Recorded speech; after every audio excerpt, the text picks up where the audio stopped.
with Danny and I here for the past couple minutes while we got set up. So yeah, again, we're going to move into kind of a TradFi section for a little bit here.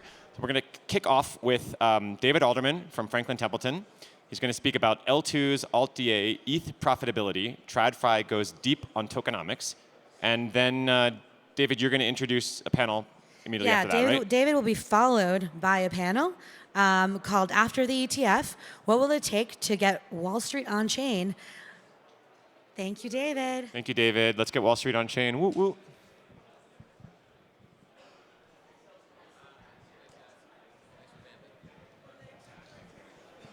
All right, exciting topic, I suppose.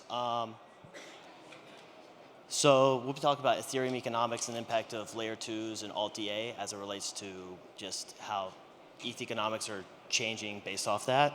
But first off, Franklin Templeton is a global asset manager. We have 1.4 trillion AUM. We have a focused digital assets team that's kind of bucketed into 3 pillars.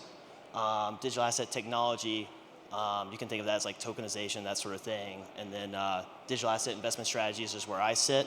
I'm a research analyst for within that group. And then we also run nodes across a bunch of different chains. So the agenda is just Ethereum tokenomics today, current impact of layer 2s as they currently stand, new scaling solutions, that would be the Dancun upgrade coming up 4844. That's in like a week, March 13th, and then also AltDA, something like Celestia, EigenDA, that sort of thing. And then burn equivalence would just be how is like one transaction across these different scaling solutions, what's the difference in burn between those on the layer 1? So you can think like one transaction on an L1 versus L2 versus an L2 that uses AltDA. So currently, and I'm sure this is ETHDenver, everyone knows about the burn, ultrasound money. Today, Ethereum current issuance rate is about 80 basis points. But burn is, or at least past 90 days, is annualized. It's about 1.4% of total supply burned, and that equates to about 70 basis points net burn on total supply. For layer 2 specifically, we can see something like, you can see these, this table, you have Ethereum, Arbitrum, Optimism, Base, ZK Sync, and you can see total fees, transactions, average transaction fee, and then on the far right side, cost of transaction relative to ETH1 is 95 to like 98% lower on average across the board. And then just that bottom table shows a scaling factor, so just how many transactions are coming through on the layer 2 relative to the ETH1, and right now it's about 7 times, kind of fluctuates by day. And this is where I think it gets really interesting, is to think about total transaction, or how much in fees is getting is coming purely from layer 2s on the Ethereum layer 1, and it's been growing from like low single digits, and now it's in the 10 to 15% range on a daily basis. And what's even more interesting, I think, is this bottom left table kind of shows you, so the ETH1 like average transaction total, like average transaction is going to be like right now about $9.41. But a transaction on a layer 2 results in like 23 cents of economic value to the layer 1, which is about a 40 times multiple. Here, a lot of blue. This kind of gives you an idea with that cost. Where's that cost coming from on the layer 2? And it's with layer 2 costs, there's like fixed and variable costs, but really what matters most is what cost is going to the layer 1, and then what is kind of profit that a sequencer on a layer 2 would take.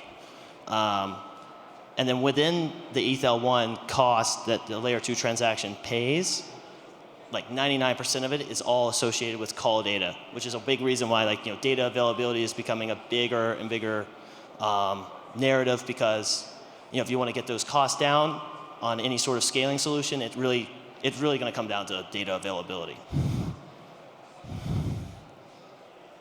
So on the new scaling solutions, proto-ink sharding would be EIP 4844. That's all in the Dan Kuhn upgrade coming up, and alternative data availability, which is again like Celestia or EigenDA.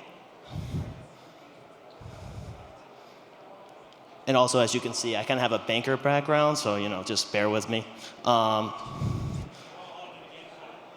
Yeah, it works great in board presentations, but with EIP 4844, that's all associated with creating a new type of transaction on Ethereum called blobs, and it's just taking those rollups and changing like the amount of data that can go through blocks, that sort of thing. And at least the estimates I've seen, you could just say something like 90%. You could get like a 90% reduction in call data cost associated with this upgrade. So it's going to have a big impact on layer 2 profitability. It's going to have a really big impact on like how much burn is going to get impacted on ETH1, at least as it relates to like layer 2 transactions. And that's transaction reduction cost is call it 70 to like 80, 90%. So it's going to have a big impact.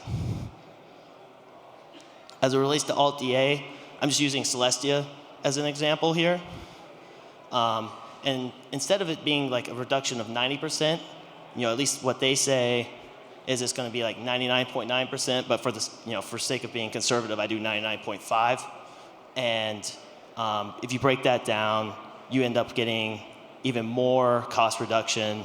Instead, it's like 75 to like 90, but you get, call it like 5-10% more in cost reduction. And again, this also relates to like these layer 2 gas fees. I just keep those constant, but layer 2s don't necessarily have to keep those constant. Those could also go down if they wanted to.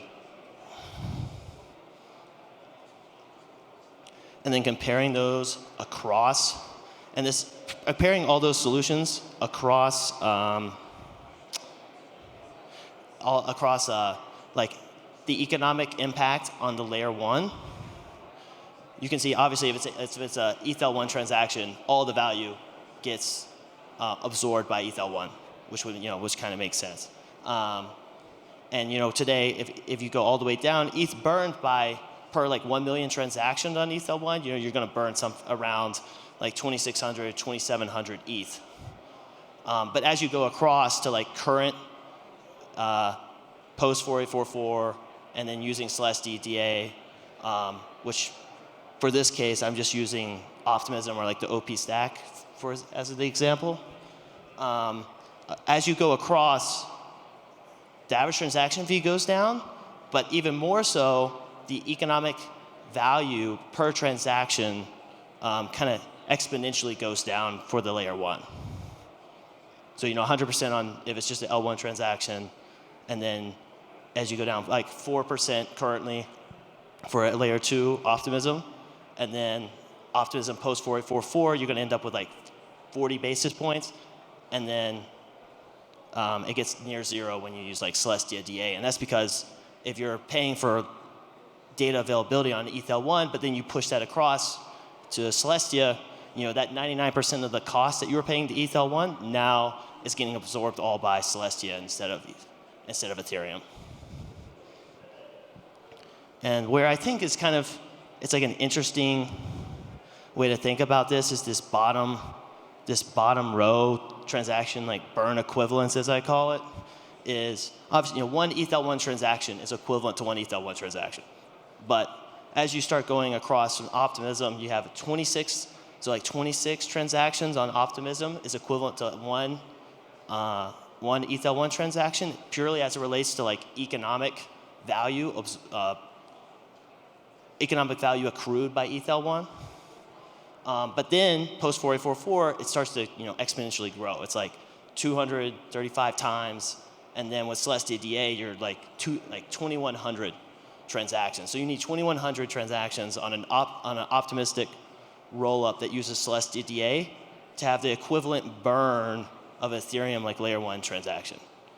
So this is just a good gauge to like as we think about as we think about like where Ethereum is going to scale and how that impacts the burn,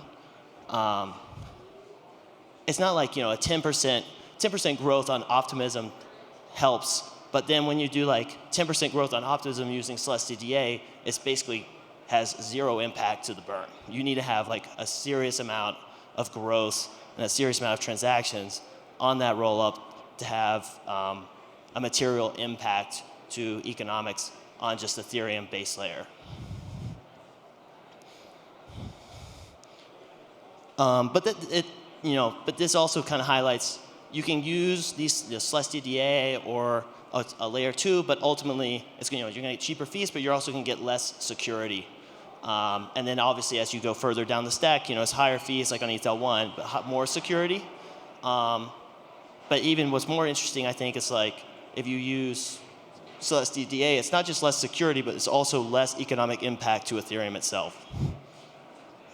And then this is a screenshot of Dan Crad, works at Ethereum Foundation, and his kind of view is that if you're a rollup or layer 2 and you don't use Ethereum for data availability, you're not really a full Ethereum layer 2.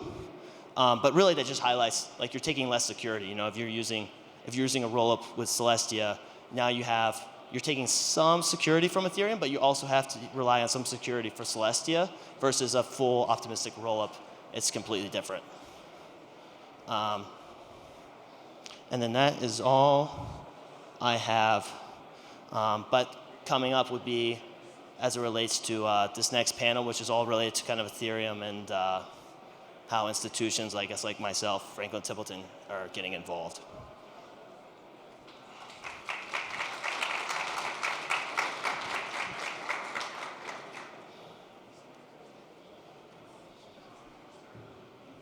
And you can go ahead and just sit down. I'll put this up.